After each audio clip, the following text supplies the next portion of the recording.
The gunshot that echoed through the saloon in Medicine Bow, Wyoming on that sweltering July evening in 1882 changed everything, but not in the way Katherine Helen thought it would when she pulled the trigger to save her own life. The man who had attacked her lay bleeding on the floor, and Katherine stood there shaking, the smoking pistol still in her hand. She had worked at the Silver Dollar Saloon for 3 months, serving drinks and trying to keep men's hands off her while she saved money to move somewhere else, anywhere else. But Silas Drummond had cornered her in the back room, drunk and violent, and when he lunged at her with a knife, her hand had found the gun she kept hidden in her apron. The sheriff came quickly, his boots thundering on the wooden floorboards. Katherine expected to be arrested, maybe hanged. Instead, Sheriff Morton looked at the scene, at the knife still clutched in Silas's hand, at the torn fabric of her dress, and nodded slowly. "Self-defense," he said, "clear as day, but the damage was done." By morning, the whole town knew that Katherine Helen, the saloon girl, had killed a man. Never mind that he had tried to assault her. Never mind that she had every right to protect herself. The whispers started immediately, growing louder with each passing day. Women crossed the street when they saw her coming. Men looked at her with a mixture of fear and something darker. The saloon owner told her not to come back to work. Katherine found herself alone in a tiny rented room above the general store, her savings dwindling, her reputation in tatters. She was 22 years old, and her life felt over before it had truly begun. That was when she saw the advertisement in the territorial newspaper. "Rancher seeks wife, must be of good character and willing to work hard.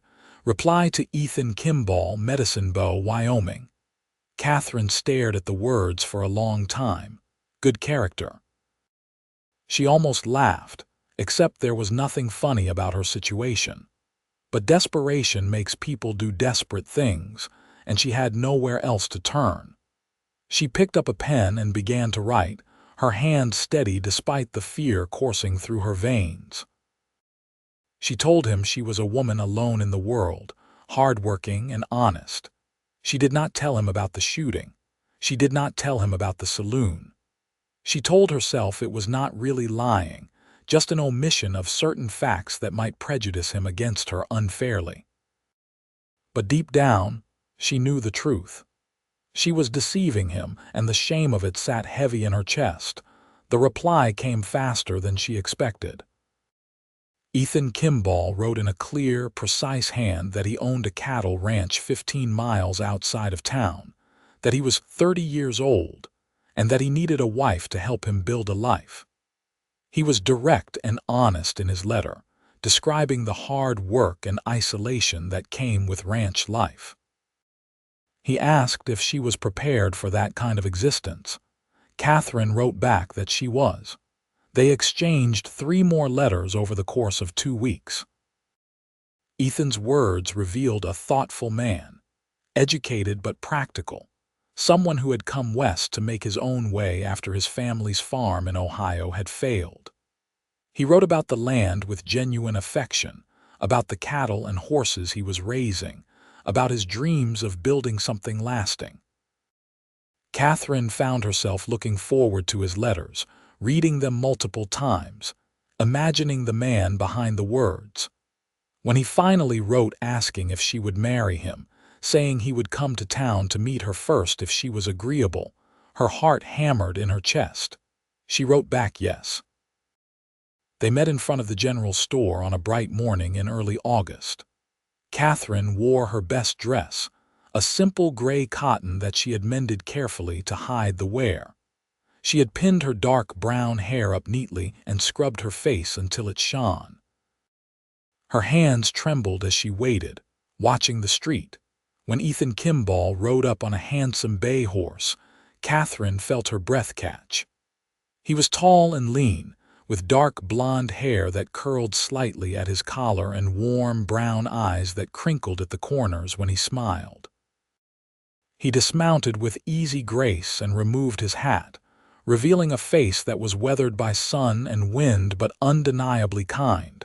"Miss Helen?" he asked, and his voice was deep and gentle.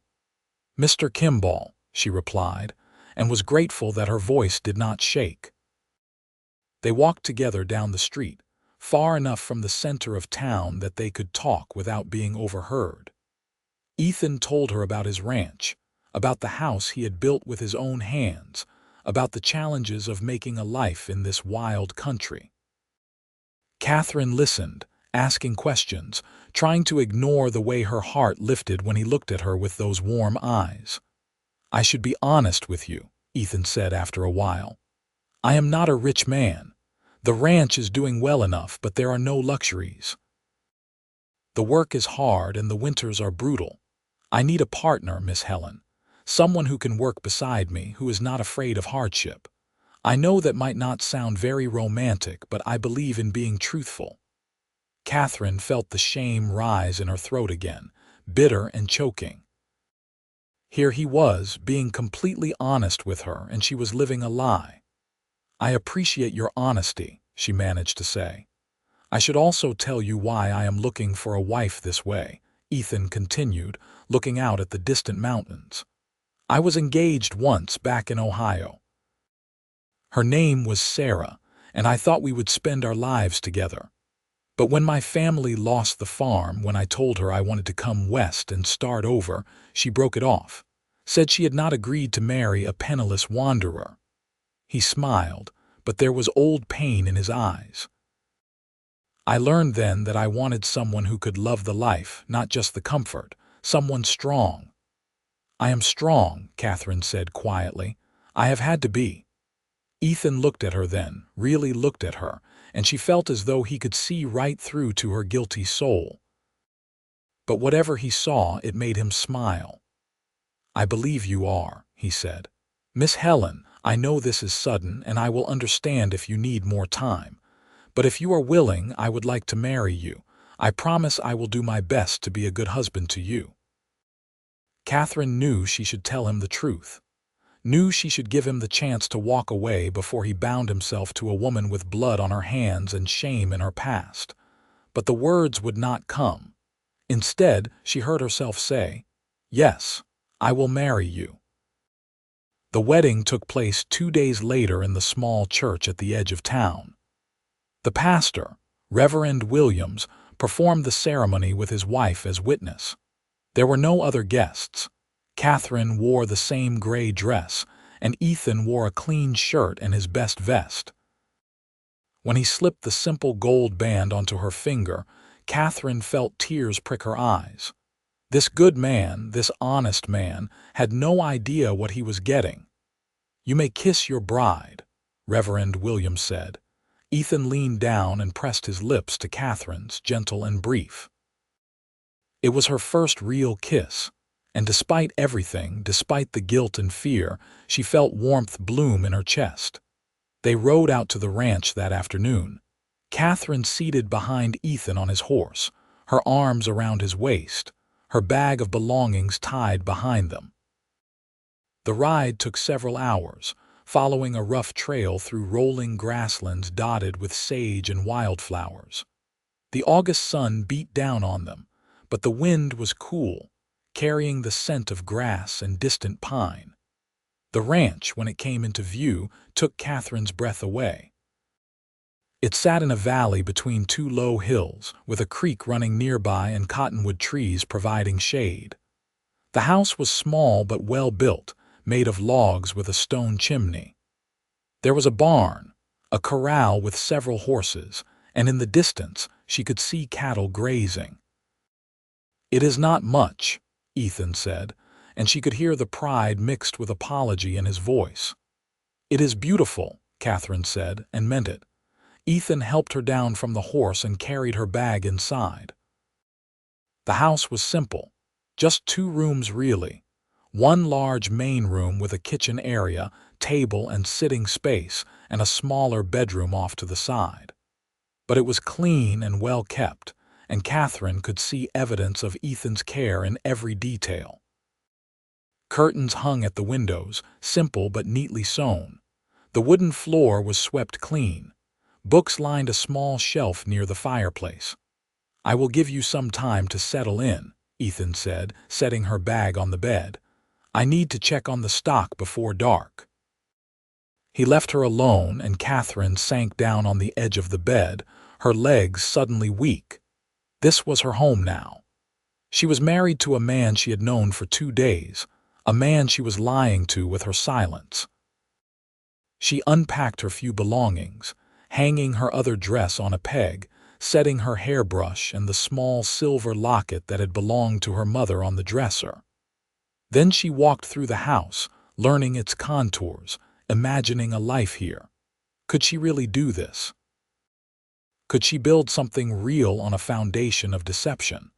The sun was setting when Ethan returned, his face dusty and tired. Katherine had found supplies in the kitchen and started dinner, using the cast iron stove that dominated one corner of the room. She had made biscuits and fried salt pork, simple fare but decent enough. "You did not have to," Ethan said, but his smile was grateful. "I am used to fending for myself." "I am your wife now," Katherine said. "I want to help." They ate together at the small table, the conversation stilted and awkward as they tried to learn each other. Ethan talked about the ranch, about his plans for the coming year, about the neighbors who lived 10 miles to the south. Katherine listened and asked questions, carefully steering the conversation away from herself, from her past. When the dishes were washed and put away, when the last light had faded from the sky and stars began to appear through the window, they both fell silent. The bedroom waited, dark and intimate. This was their wedding night. Ethan stood by the fireplace, his back to her, and Katherine could see the tension in his shoulders. When he finally turned, his face was serious. "Katherine," he said, and it was the first time he had used her Christian name. "I want you to know that I do not expect. That is, we do not have to." He stopped, frustrated with himself. "What I mean is, we barely know each other. I will not demand anything of you that you are not ready to give." Katherine felt her eyes burn with sudden tears. His kindness was almost unbearable. Here was this good man, offering her patience and respect, and all she had given him in return was lies. "Ethan," she said, and her voice cracked. "There is something I need to tell you." He looked at her, concern creasing his brow. "What is it?" The words stuck in her throat, but Katherine forced them out. She could not start this marriage with dishonesty between them, no matter the cost. "I have not been truthful with you," she said. "When I wrote to you when we met, I did not tell you everything about myself, about my past." Ethan was very still. "Go on." Katherine took a shaky breath. "A month ago, I killed a man." The words hung in the air between them, stark and terrible. Ethan's face went pale, but he did not move, did not speak, just waited for her to continue. "I was working at the Silver Dollar Saloon," Katherine said, the words coming faster now, tumbling out in a rush. "Just serving drinks, trying to save money. A man named Silas Drummond attacked me. He was drunk and he had a knife, and he cornered me in the back room. I had a gun hidden in my apron, and when he came at me, I shot him.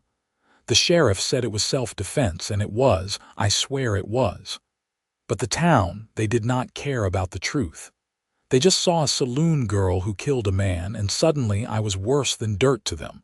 I could not get work. People would not even look at me. I was desperate, and when I saw your advertisement, I thought maybe I could have a fresh start, but I should have told you. You deserved to know before you married me. I am so sorry. I am so sorry." By the end, she was crying, tears streaming down her face, her whole body shaking. She waited for Ethan's anger, for his disgust, for him to tell her to leave. Instead, he crossed the room and took her hands in his. "Look at me," he said softly. Katherine raised her tear-filled eyes to his face. "Did this man attack you?" Ethan asked. "Yes," Katherine whispered. "Did you fear for your life?" "Yes." Then you did what you had to do to survive, Ethan said firmly. That is not something to be ashamed of, Katherine. That is courage. But I lied to you, Katherine said. I deceived you. You omitted certain things because you were afraid, Ethan said. I understand that. Lord knows I have done things I am not proud of, made choices out of desperation. He squeezed her hands gently. We have all made mistakes, Katherine. What matters is who we choose to be from this moment forward. You are not angry, Katherine asked, hardly daring to believe it. I am angry that you felt you could not trust me with the truth, Ethan said. But I understand why. And I am grateful that you told me now that you did not let this secret stand between us. He paused, his brown eyes searching hers. I meant the vows I spoke today, Katherine, for better or worse. This does not change how I see you. How can it not? Katherine asked desperately. I am a woman who killed a man. I worked in a saloon. I am everything a decent wife should not be. You are a survivor, Ethan said. You are brave and strong and honest enough to tell me the truth even when it frightened you. That is exactly what I need in a wife, Katherine. Someone who will not break when life gets hard. Someone real. Katherine felt something break open inside her chest, something that had been closed and tight for so long. She had expected rejection, condemnation. Instead, she had found acceptance, understanding. The tears came harder now, but they were different tears, cleansing somehow. Ethan pulled her into his arms, holding her as she cried, his hand stroking her hair. It is all right, he murmured. You are safe now. I have got you. When the storm of tears finally subsided, Katherine pulled back, wiping her face with shaking hands. I must look a mess, she said with a watery laugh. You look like my wife, Ethan said, and there was something in his voice that made Katherine's heart skip. He reached into his pocket and pulled out a folded piece of paper. I have a confession of my own, he said. I have not been entirely truthful either. Katherine took the paper, unfolding it with trembling fingers. It was a wanted poster, old and creased. The sketch was crude but recognizable as a younger Ethan. The text read, Wanted for horse theft, Ethan Kimball, $500 reward. Katherine looked up at him, shocked. You stole horses. Ethan nodded, his face grave. When I was 19. My father had died and the bank was taking the farm. My mother and sisters had nothing and I was desperate to help them. I stole 3 horses from a wealthy rancher and sold them in the next county, sent the money home. I got caught on the 4th attempt, spent 2 years in prison for it. I had no idea, Katherine breathed. No one here knows, Ethan said. I served my time, paid my debt to society. When I got out, I came west to start over, to build a life where no one knew my past. I changed, Katherine. I became someone different, someone better. And I believe you can too. He took the poster from her hands and threw it into the fireplace, where it caught fire and curled into ash. Our pasts do not have to define us. We get to choose who we become. Katherine felt a laugh bubble up in her chest, slightly hysterical. What a pair we make, a horse thief and a killer. Survivors, Ethan corrected gently.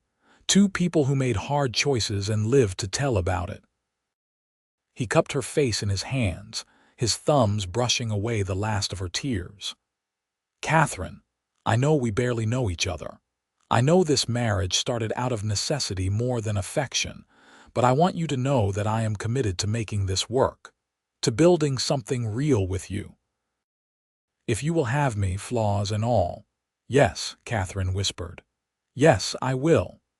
When Ethan kissed her this time, it was different from the brief, formal kiss at the church. This kiss was slow and deep, full of promise and possibility. Katherine felt something ignite inside her, something warm and alive that she had thought dead. She kissed him back, her hands coming up to rest on his chest, feeling his heart beating strong and steady beneath her palms. They made their way to the bedroom, both nervous, both eager. Ethan was gentle with her, patient, taking his time. He helped her out of her dress, his hands reverent on her skin.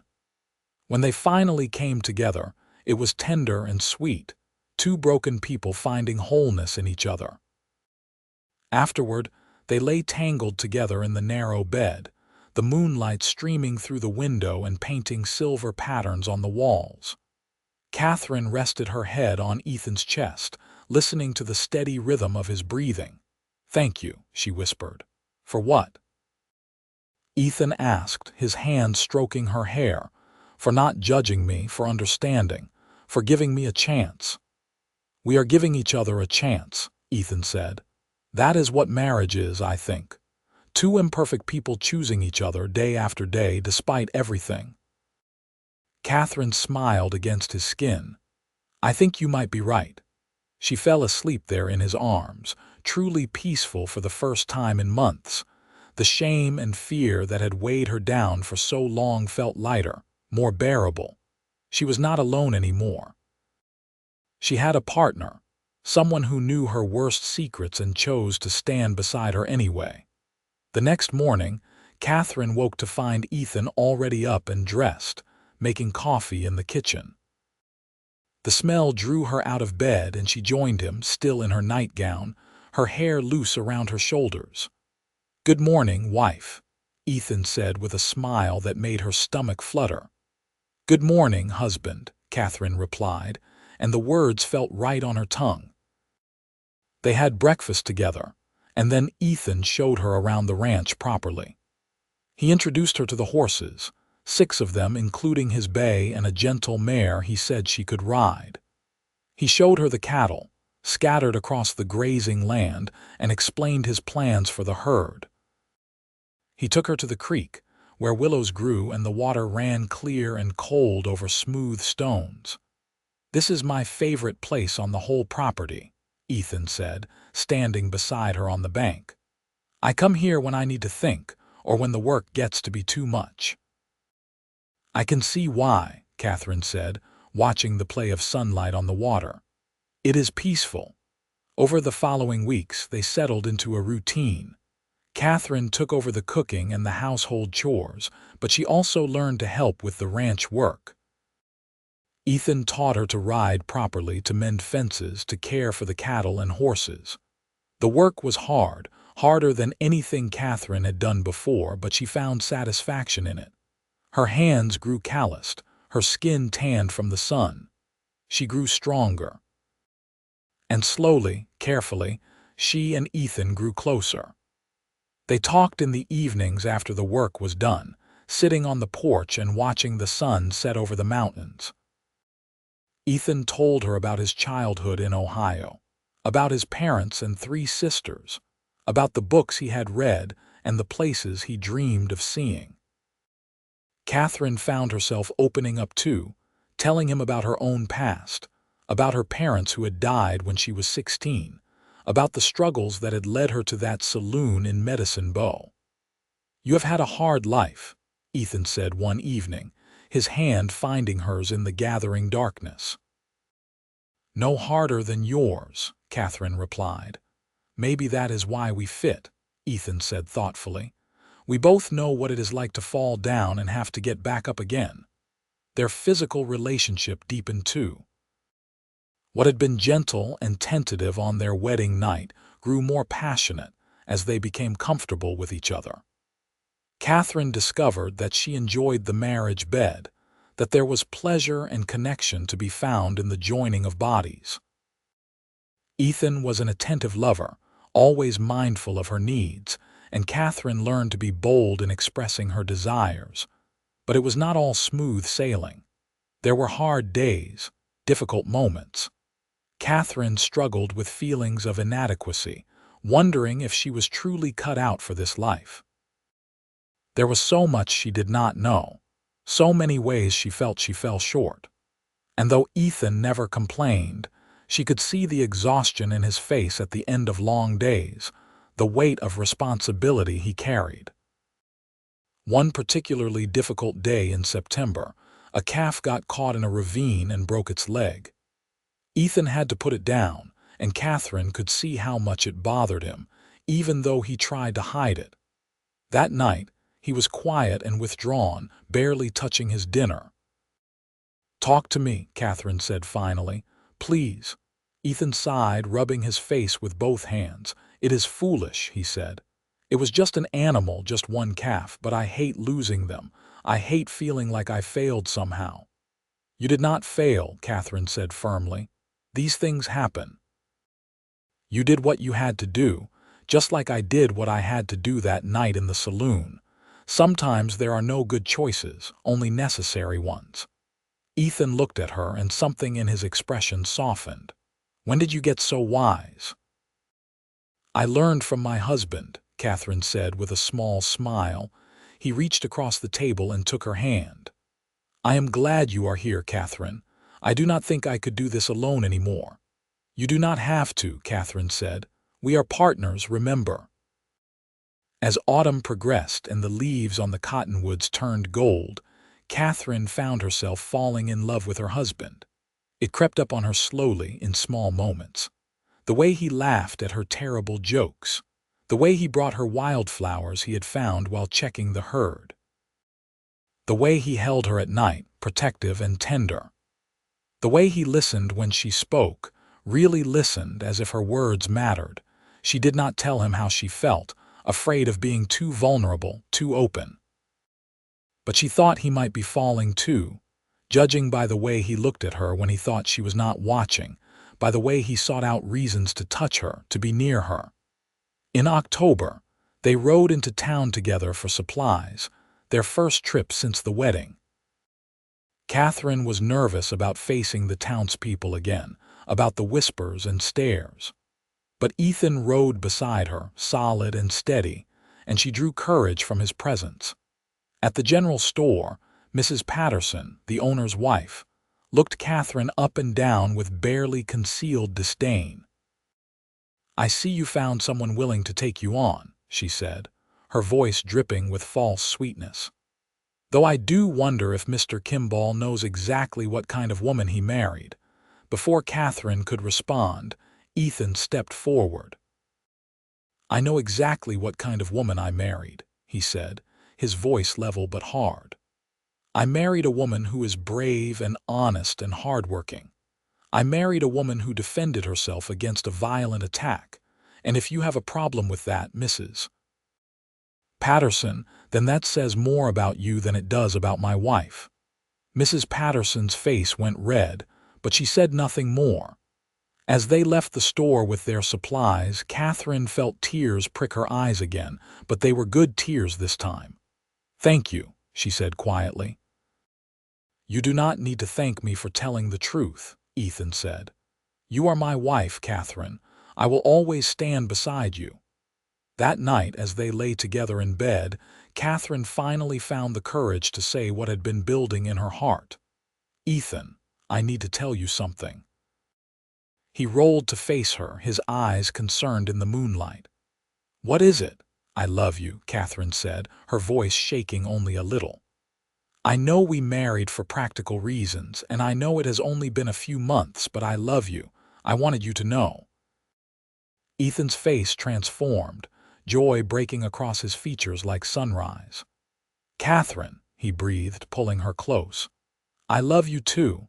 I have been wanting to tell you for weeks, but I was afraid it was too soon, that you might not feel the same way." "I feel the same way," Katherine said, laughing through tears. "I love you so much." They made love that night with new tenderness, new depth. It was not just bodies joining anymore, but souls, hearts. Afterward, Katherine felt complete in a way she never had before. She had found her home, not in this house or this land, but in this man, in his arms, in his heart. Winter came hard and cold to Wyoming. The first snow fell in November, blanketing the valley in white. The work became more difficult, feeding the cattle and horses, breaking ice on the water troughs, keeping the house warm. But Katherine thrived. She learned to make bread and pies to preserve food for the long winter ahead. She knitted socks and mended clothes. She became proficient at riding. even in the snow, and often accompanied Ethan on his daily rounds. They were snowed in for a week in January, unable to leave the house or do anything but care for the animals in the barn. But instead of feeling trapped, Katherine felt blessed. They had each other, and that was enough. They read books aloud by the fire, played cards, made love, talked for hours about everything and nothing. It was a time of deep connection, of growing intimacy. "I never thought I could be this happy," Ethan said one evening, Katherine curled against his side on the sofa. "After Sarah left, after all the hardship, I thought maybe I was not meant for this kind of contentment." "I thought the same thing," Katherine said. "After everything that happened, I thought I would be alone forever, punished for my past. But then I found you." "We found each other," Ethan corrected, "and I am grateful every day." In February, Katherine realized she had not bled in 2 months. At first, she thought it was the hard work, the stress of adjusting to ranch life. But as the weeks passed and her body began to change in subtle ways, she knew the truth. She was with child. The realization filled her with a complicated mixture of joy and fear. She wanted this baby, wanted to build a family with Ethan, but she also worried. What if something went wrong? What if she was not a good mother? What if the child inherited her shame, her past? She told Ethan one evening in late February, her voice trembling. "I am pregnant." Ethan's face went through a rapid series of emotions: shock, understanding, and then pure, incandescent joy. "A baby," he said, his voice full of wonder. "We are going to have a baby." "Yes," Katherine said, and suddenly she was crying and laughing at the same time. Ethan swept her up in his arms, spinning her around until she was dizzy, both of them laughing like children. When he finally set her down, he kissed her deeply, his hands cradling her face. "This is the best news," he said. "Katherine, you have made me the happiest man alive." "You are not worried?" Katherine asked. "About me being a mother after everything? Worried?" Ethan looked genuinely confused. "Why would I be worried? You are going to be an amazing mother. You are strong and loving and brave. Our child will be blessed to have you." His confidence eased some of Katherine's fears. Over the following months, as her belly grew round with new life, Ethan was endlessly attentive. He made her rest when she pushed herself too hard. He took over more of the heavy work. He built a cradle with his own hands, sanding it smooth and carving intricate patterns into the wood. "Look," he said one evening, showing her what he had carved. "Wildflowers, like the ones you love." Katherine traced the delicate patterns with her fingers, her heart swelling with love. "It is beautiful." They talked about names, debated whether the baby would be a boy or girl, made plans for the future. Ethan wanted to expand the ranch, maybe hire some help so Katherine would not have to work so hard. Katherine wanted to plant a garden in the spring to have fresh vegetables and flowers. "We are building something real here," Ethan said one night, his hand resting on Katherine's swollen belly. "A life, a family, a legacy. Sometimes I have to pinch myself to believe it is real." "It is real," Katherine assured him. "We are real." The baby came in early October of 1883, on a crisp morning when the cottonwoods were ablaze with autumn color. The labor was long and difficult, and there were moments when Katherine thought she might not survive it. But Ethan stayed by her side the whole time, holding her hand, encouraging her, refusing to leave even when Mrs. Henderson, the midwife they had brought from town, suggested he wait outside. "I am not going anywhere," Ethan said firmly. "She is my wife. I am staying." When the baby finally arrived, squalling and red-faced and perfect, Katherine wept with relief and joy. It was a boy, healthy and strong, with a tuft of dark hair and Ethan's brown eyes. "A son," Ethan breathed, his voice full of awe. "We have a son." They named him Samuel Ethan Kimball, after Ethan's father.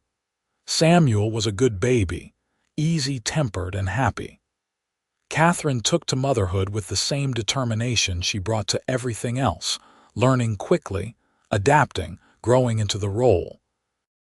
Ethan was a devoted father, often walking the floor with Samuel late at night to let Katherine sleep, changing diapers without complaint, making silly faces to elicit those precious baby smiles. Watching him with their son, Katherine fell even more deeply in love with her husband. The ranch prospered.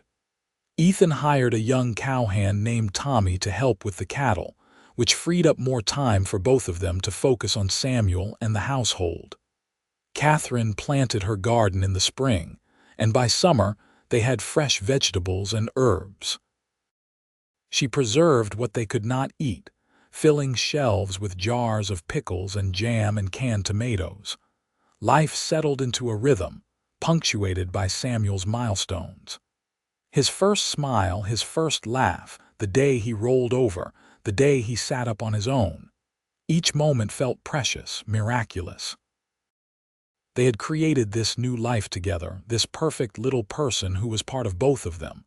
When Samuel was 6 months old, Katherine was surprised to discover she was pregnant again. "Already," she said to Ethan, half laughing, half crying. "I barely got my figure back from the first one." "You are beautiful," Ethan said, pulling her close. "And I am thrilled. I always wanted a big family." Their daughter was born in July of 1884 in the heat of summer. The labor was faster this time, easier, and when Katherine held her daughter for the first time, she felt her heart expand in a way she had not known was possible. "She looks just like you," Ethan said, gazing down at the baby with wonder. "Same dark hair, same stubborn chin." They named her Elizabeth Hope Kimball. Elizabeth was a perfect baby, quieter than Samuel had been, more content to simply observe the world around her with solemn gray eyes. Samuel, now almost 2 years old, was fascinated by his little sister, always wanting to touch her, to help take care of her.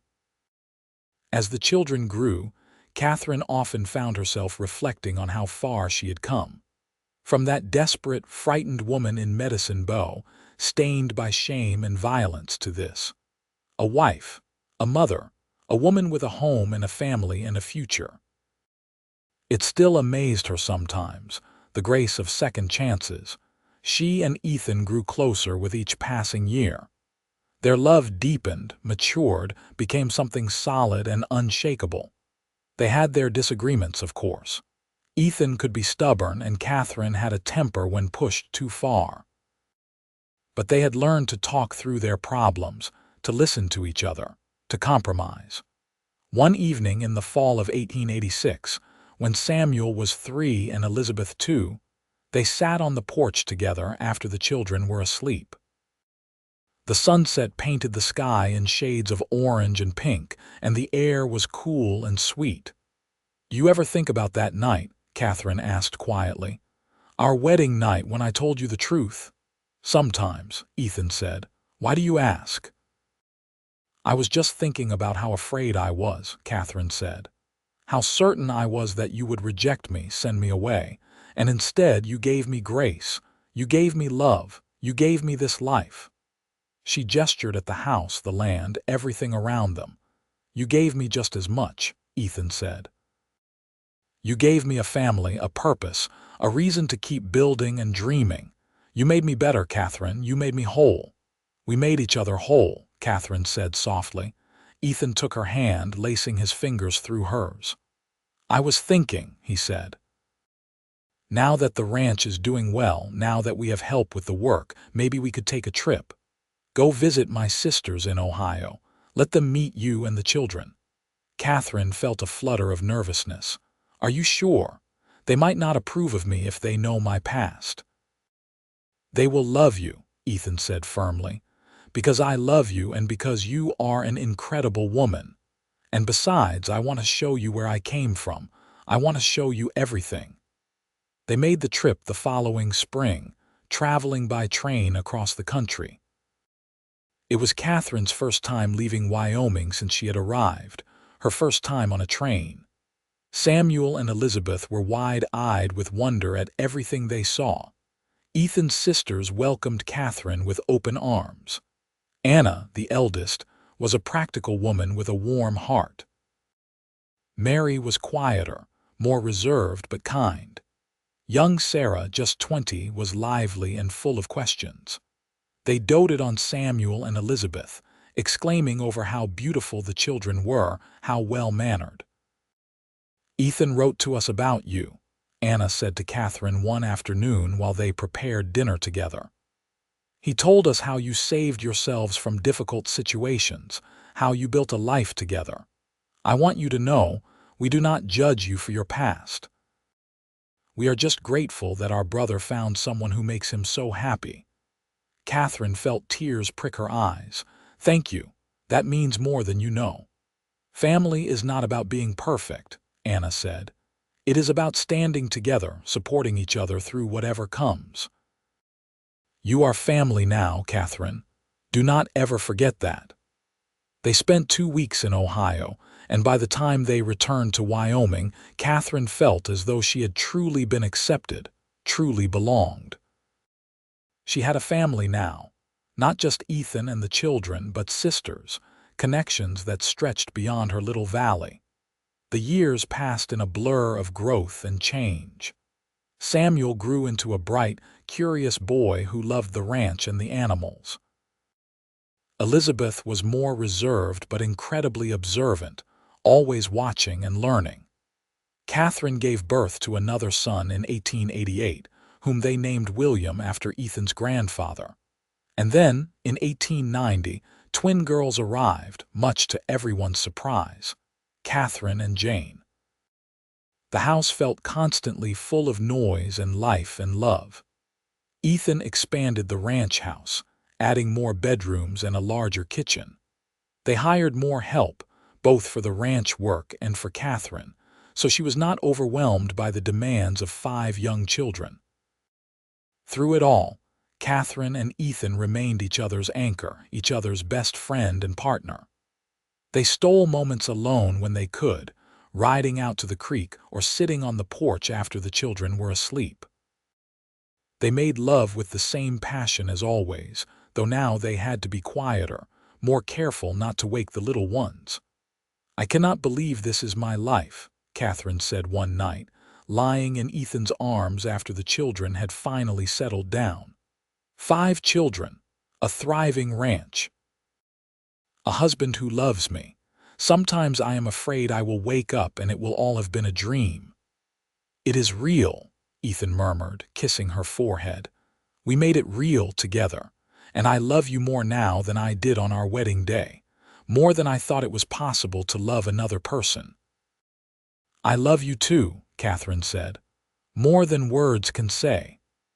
As the children grew older, Katherine and Ethan made sure to teach them about hard work, about kindness, about resilience.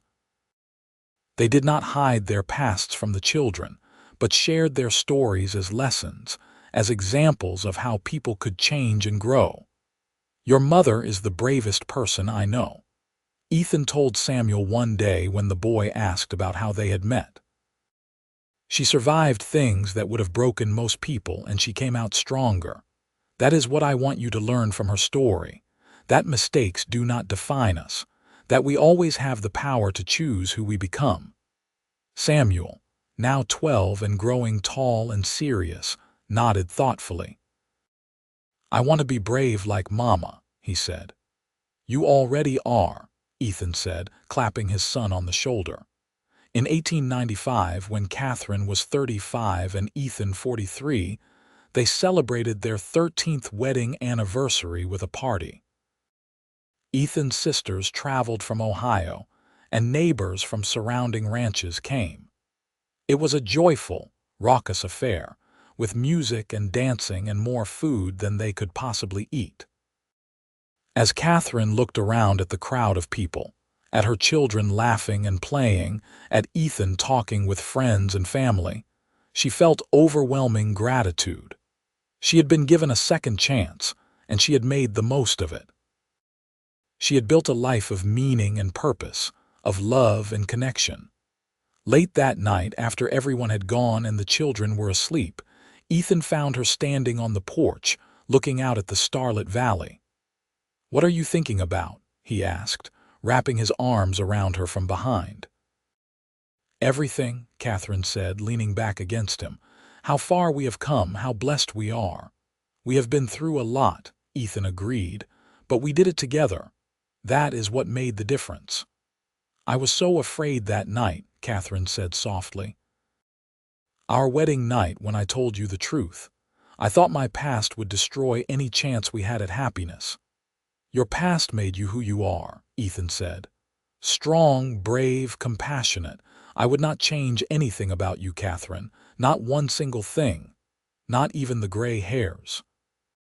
Katherine asked with a laugh, touching the silver threads that had begun appearing in her dark hair. "Especially not those," Ethan said, turning her in his arms to face him. "They are proof of the life we have lived, the years we have shared. You are more beautiful to me now than you were at 22. Katherine reached up to touch his face, tracing the lines that time had etched around his eyes and mouth. "We are getting older," she said. "We are getting better," Ethan corrected. "Like good wine," he grinned. "Or cheese." Katherine laughed, the sound bubbling up from deep in her chest. "Did you just compare us to cheese?" "It was a metaphor," Ethan protested, but he was laughing too. They stood there together under the stars, two people who had found each other against all odds, who had built something lasting and true. The ranch stretched out around them, the valley quiet and peaceful in the night. Inside the house, their children slept, safe and loved. It was everything Katherine had never dared to dream of, everything she had thought lost to her forever. "Thank you," she whispered against Ethan's chest. "For what?" he asked. "For seeing past my shame, for loving me anyway, for giving me this beautiful life." "Thank you for trusting me with your truth," Ethan said. "For being brave enough to build this life with me, for loving me." They kissed there in the moonlight, a kiss that held 13 years of marriage, of partnership, of deep and abiding love. When they finally pulled apart, both were smiling. "Come on," Ethan said, taking her hand. "Let us go to bed. We have another long day tomorrow." "We have a lot of long days ahead of us," Katherine said. "Good," Ethan replied. "I look forward to every single one as long as I get to spend them with you." The years continued to unfold with both challenges and joys. Samuel grew into a strong young man who loved the ranch as much as his father did. He took on more and more responsibility, learning the business from Ethan, preparing to eventually take over. Elizabeth proved to have a gift for numbers and helped Katherine manage the household accounts. William was the gentlest of their children, with a gift for handling animals. The twins, Katherine and Jane, were inseparable and kept everyone on their toes with their boundless energy and creativity. In 1898, Samuel married a young woman named Rachel from a neighboring ranch.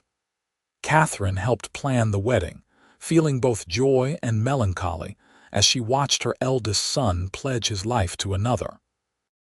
It was the natural order of things, children growing up and making their own families, but it still brought tears to her eyes. "He is going to be fine," Ethan assured her, holding her hand during the ceremony. "We raised him well."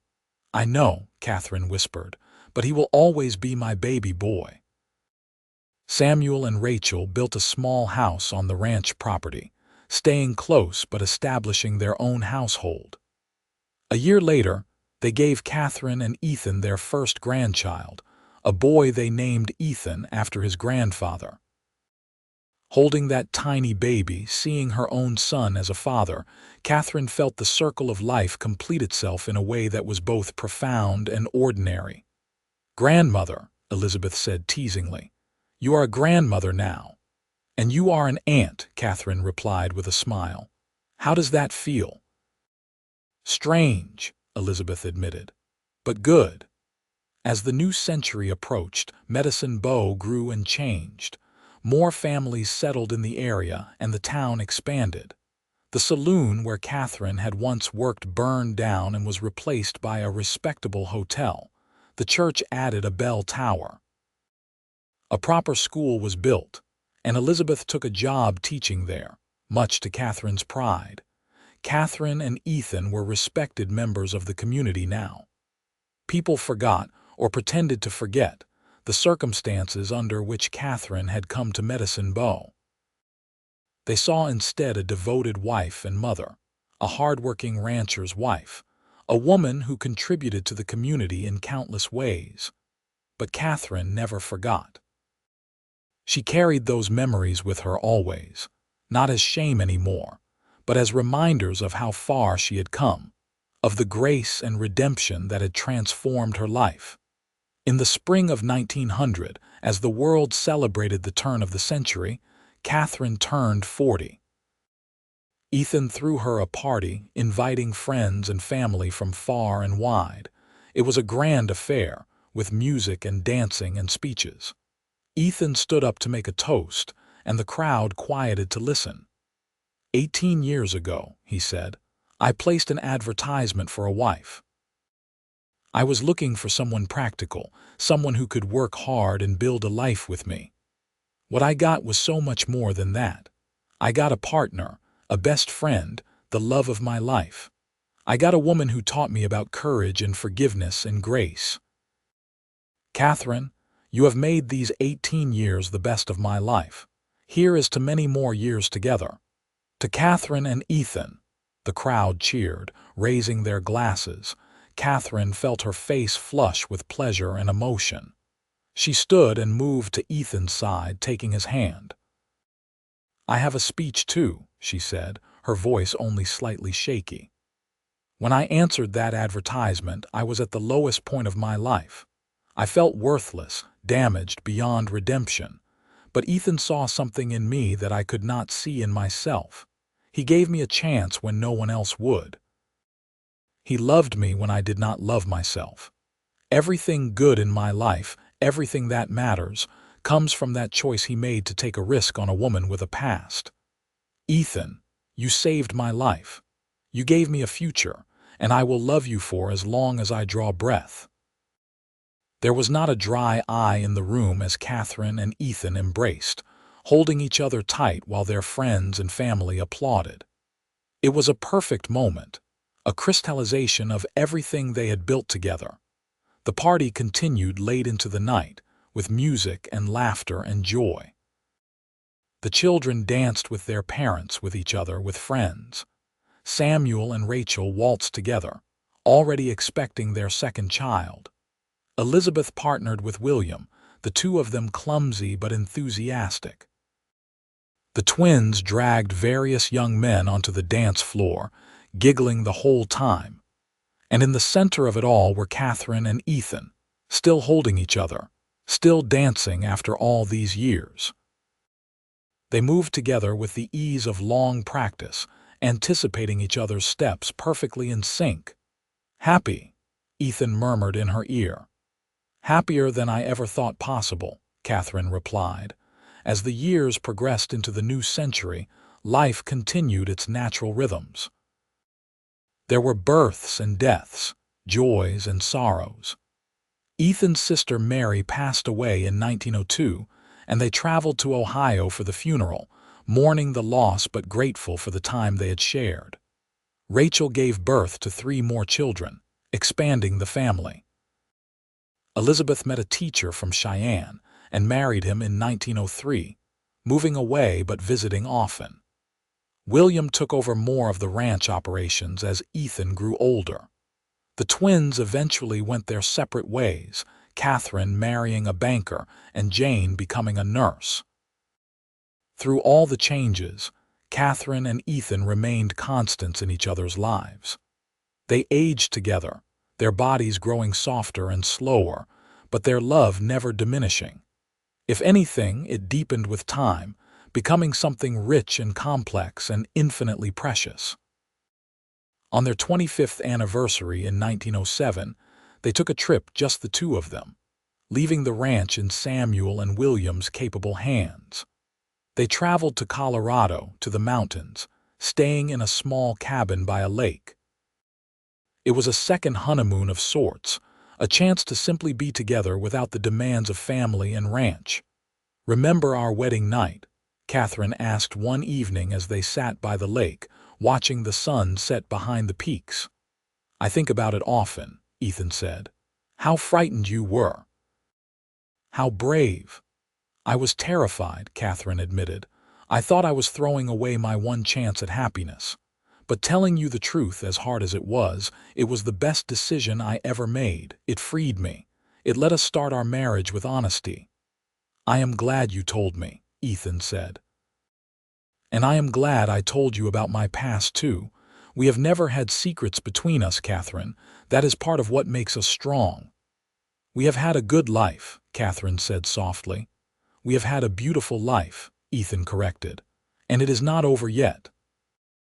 We have many more years ahead of us, God willing." They sat in comfortable silence, hands joined, watching the light fade from the sky. Katherine felt profoundly at peace. She had everything she had ever wanted and more than she had ever dared to hope for. Her past, that shameful, painful past, had led her to this moment, to this man, to this life. She would not change it even if she could. They returned to the ranch rejuvenated, ready to take on whatever came next. And life continued to bring both challenges and blessings. Ethan's health began to decline in his 60s, his joints aching from decades of hard work, but he remained active and engaged with the ranch. Katherine developed some arthritis in her hands, but she still cooked and sewed and tended her garden. Their family grew larger with each passing year. Grandchildren married and had children of their own, making Katherine and Ethan great-grandparents. The ranch house was always full of noise and life when the family gathered for holidays and celebrations. Katherine delighted in all of it, soaking up every moment with her loved ones. In 1915, as war raged in Europe but had not yet touched America, Katherine and Ethan celebrated their 33rd anniversary quietly at home. They were both in their mid-50s now, their hair gray, their faces lined with age and experience. But when Ethan looked at Katherine, he still saw the beautiful young woman who had stood beside him at the altar all those years ago. "I love you," he said simply, as they sat on the porch in the evening. "I love you too," Katherine replied, as she had replied countless times over the decades. The words never lost their power, their meaning. "You have any regrets?" Ethan asked. "About your life, about the choices you made?" Katherine thought about it seriously before answering. "I regret that I had to kill a man to protect myself," she said slowly. "I regret the pain and struggle that led me to that moment. But I do not regret anything that came after. I do not regret answering your advertisement or marrying you or building this life. Every single day with you has been a gift, even the hard days," Ethan asked with a slight smile. "Especially the hard days," Katherine said, "because we face them together. That is what marriage is, what love is, not just sharing the good times but walking through the valleys hand in hand." "You have made me so happy," Ethan said, his voice thick with emotion. "Happier than I ever thought I could be. You took a broken man and made him whole. You gave me a family, a purpose, a reason to keep going even when things got tough. I thank God every day that you answered that advertisement, that you took a chance on a lonely rancher with a criminal past." "We took a chance on each other," Katherine said, moving to sit on his lap, her arms around his neck despite their age. "Two broken people who found healing in each other. That is the real story, Ethan. Not the shame or the pain that came before, but the love and grace that came after." Ethan held her close, his face buried in her hair. "That is the story I want our grandchildren to remember," he said. "That love can heal, that redemption is possible, that your past does not have to define your future." "They will remember," Katherine assured him, "because we lived it. We proved it." They sat there together as darkness fell, two people who had journeyed through life side by side, who had faced hardship and found joy, who had loved deeply and completely. The ranch was quiet around them, the cattle settled for the night, the horses dozing in the barn. Inside the house, photographs lined the walls, capturing moments from their life together. Their wedding day, the birth of each child, holidays and celebrations, ordinary moments made extraordinary by love. This was the real story, Katherine thought.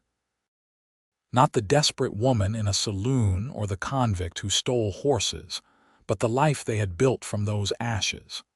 The family they had created. The love that had sustained them through 3 decades and would carry them through whatever time they had left. As the stars came out overhead, brilliant and eternal, Katherine and Ethan rose and went inside together, still hand in hand, still partners in all things. Behind them, the valley stretched out in peaceful darkness, the land they had worked and loved and passed on to their children.